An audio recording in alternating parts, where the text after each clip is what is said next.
এরপরে প্রশ্ন হলো, সিগারেট খেলে 40 দিন নামাজ রোজা কবুল হয় না, এটা কি হাদিস দ্বারা প্রমাণিত? ধূমপানকারীর মুখ থেকে যে দুর্গন্ধ হয়, ধূমপানকারীর নিজে যারা আছেন, আমি মাঝে মধ্যে বলি ভাই, নর্দমার কাছে ড্রেনের কাছে গিয়ে একটু ড্রেনের গন্ধটা শুকে, এরপর নিজের মুখের গন্ধটা শুকে দেখেন যে ওইটার চাইতে আপনার মুখের গন্ধ মারাত্মক। আমি একবার ঢাকার এক হাসপাতালে মসজিদের পাশে সালাত আদায় করতে দাঁড়াইছি, আমার পাশে একজন দাঁড়াইছে, তার শরীর থেকে যেই গন্ধ, আমি চিন্তা করলাম এই লোকটাকে কিছু একটা বলা দরকার, কিন্তু বললে মাইদ্যেরও খাওয়ার ভয় আছে।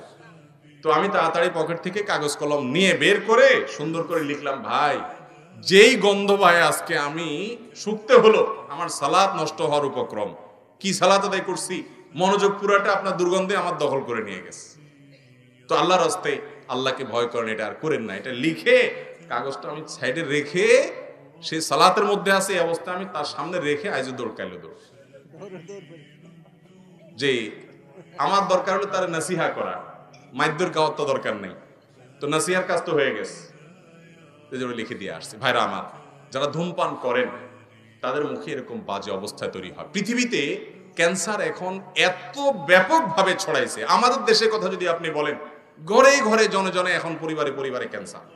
এবং ক্যান্সারের অন্যতম বড় কারণ হলো এই ধূমপান এবং জর্দা। পানের সাথে চাবায়া চাবায়া রকমারি জর্দা খায় না অনেক মুরব্বীরা? ইবনে মাজার একটি বর্ণনা আছে, সেটি হলো, যদি কেউ মাদক সেবন করে, মাদক গ্রহণ করে এবং এর ফলশ্রুতিতে সে নেশাগ্রস্ত হয়ে যায়, 40 দিন যাবত তার সালাত কবুল হবে না, ইবাদত কবুল হবে না। তো ধূমপানটা তো, এটা তো এর ফলে এক নম্বর কথা হলো মানুষ আসক্ত হয় না, মাতলামি করে না, মাতলামি আসে না। দ্বিতীয় কথা হলো যে ধূমপান এমনিতে নাজায়েজ এবং গুনাহের কথা, সেটা নিয়ে কোনো সন্দেহ নাই।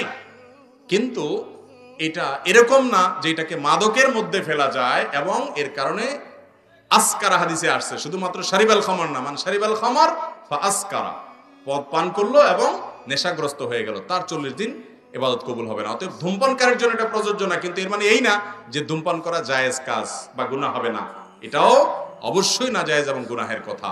নোংরা একটা জিনিস এই ধূমপান, বিষপান, লেখাই আছে যেটা স্বাস্থ্যের জন্য ক্ষতিকর, তারপর আবার পয়সা দিয়ে কিনে খাই। আল্লাহ তাআলা আমাদেরকে বুঝার তৌফিক দান করুন।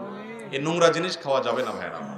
কিন্তু 40 দিন ইবাদত কবুল হওয়া না হওয়ার যে হাদিস, সেটা এই ধূমপানের ক্ষেত্রে ফিট হবে না। অনেক রাত হয়ে গেছে, আর দরকার আছে? দিলে তো সারা রাত দেওয়া যাবে যেগুলো আছে। তো আপনারা অন্য কাজ সারেন।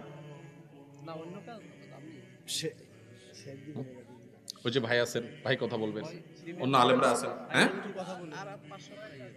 আচ্ছা, আর 2-4টা আমি বলি, এরপরে আমি ছেড়ে দিব, কারণ গভীর রাত পর্যন্ত মাহফিল, এটা সুন্নাহ বিরোধী কাজ। আমি সব জায়গায় এটা বিরুদ্ধে বলি, আবার দেখা যায় যে কোরআন সুন্নাহর কথা বলে, সহিহ হাদিসের কথা বলে আমরা এটার উপর আমল করতে পারি না।